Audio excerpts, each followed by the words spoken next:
मित्रों नमस्कार। कैसे हैं आप? आपको मेरा कोटि कोटि सादर प्रणाम।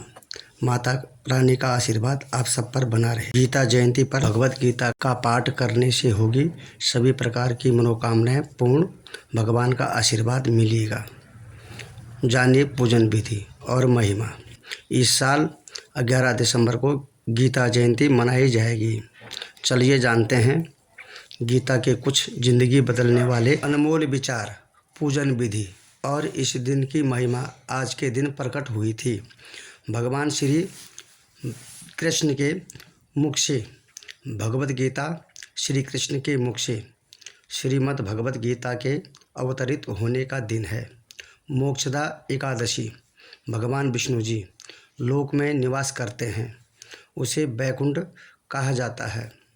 शास्त्रों के अनुसार बहुत ही पुण्य से मनुष्य को इस लोक में स्थान मिलता है।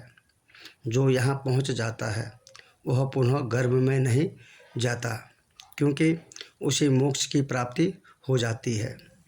शास्त्रों के अनुसार मार्गशीर्ष मास की शुक्ल पक्ष एकादशी बड़ी ही पुण्यदायिनी, पूर्ण फल प्रदान देने वाली एकादशी है। इस दिन व्रत करके गीता के अध्याय का पाठ करने वाले के सभी प्रकार के पाप नष्ट हो जाते हैं और व्यक्ति मोक्ष पाने का अधिकारी बन जाता है। इसलिए मित्रों, इस एकादशी को मोक्षदा एकादशी भी कहा जाता है।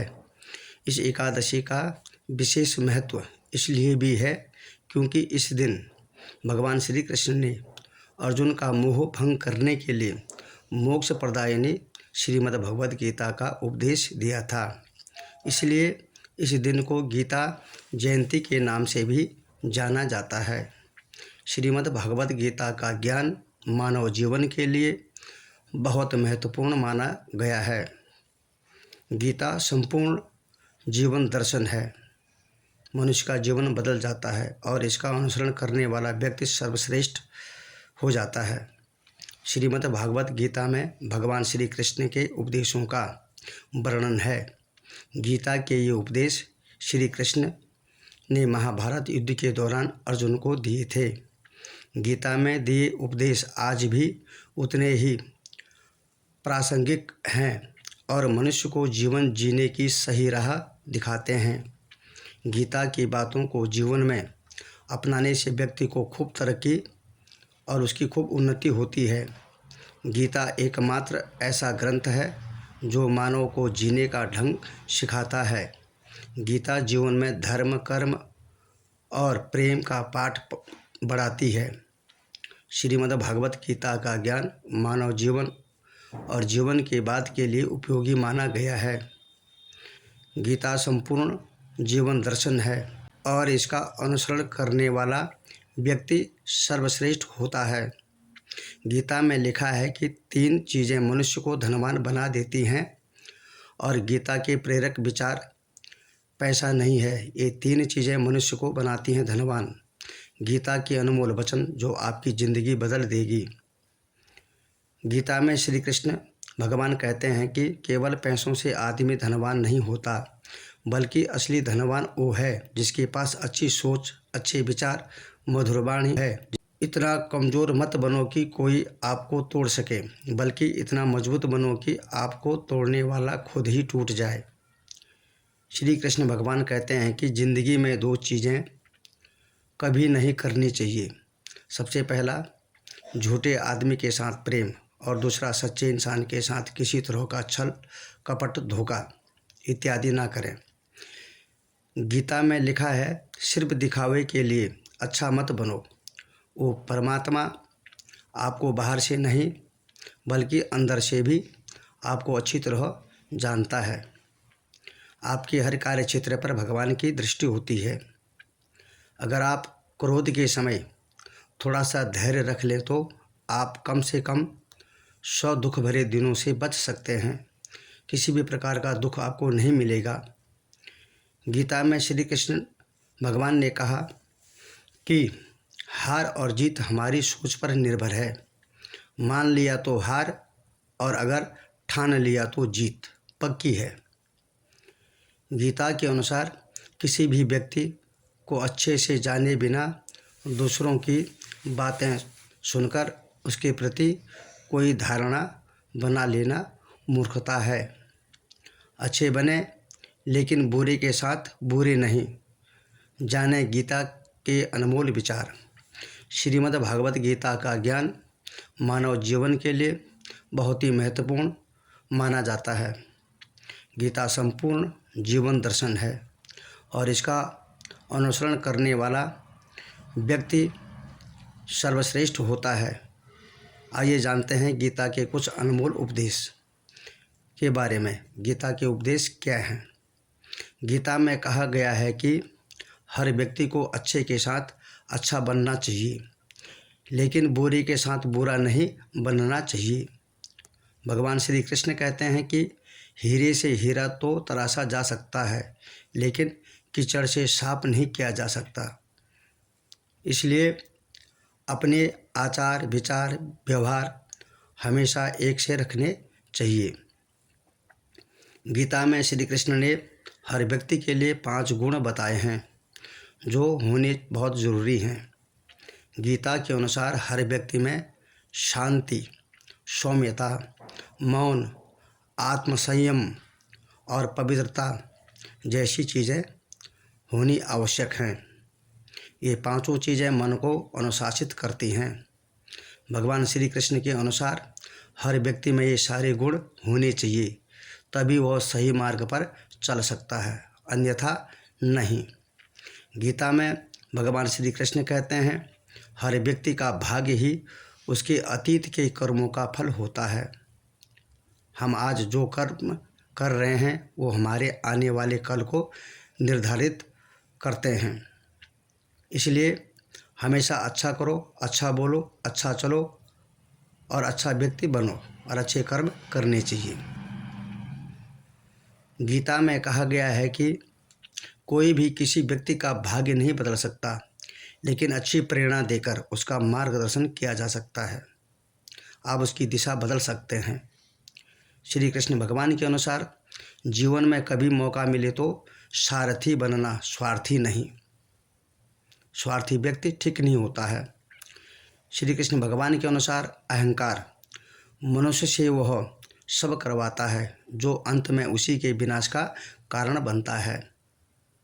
इसलिए बुरे कर्मों से हमेशा दूर रहना चाहिए और कभी भी अहंकार नहीं करना चाहिए।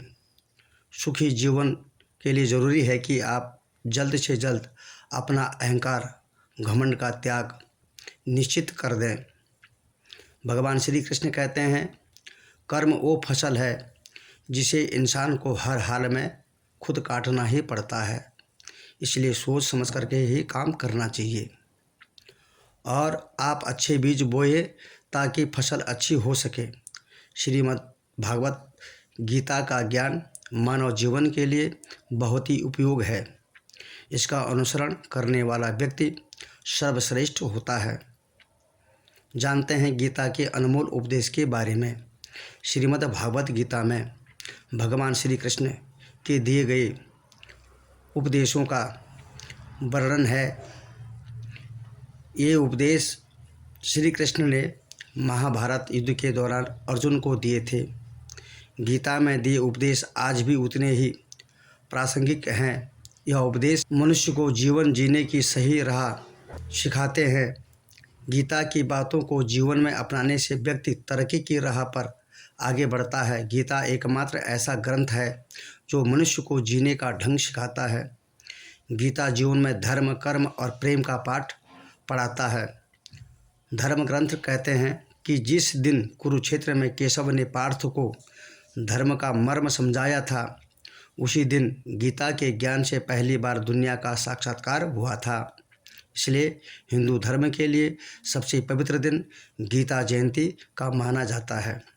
मान्यता है कि मार्गशीर्ष महीने के शुक्ल पक्ष की एकादशी पर ही अर्जुन को श्री कृष्ण भगवान से गीता का ज्ञान प्राप्त हुआ था।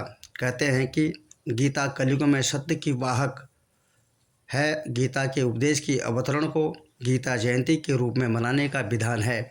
इस साल 11 दिसंबर को गीता जयंती मनाई जाएगी। मान्यता है कि मार्गशीर्ष मास की शुक्ल पक्ष के एकादशी के दिन ही अर्जुन के साथ हनुमान, बर्बरीक और संजय को गीता का ज्ञान प्राप्त हुआ था।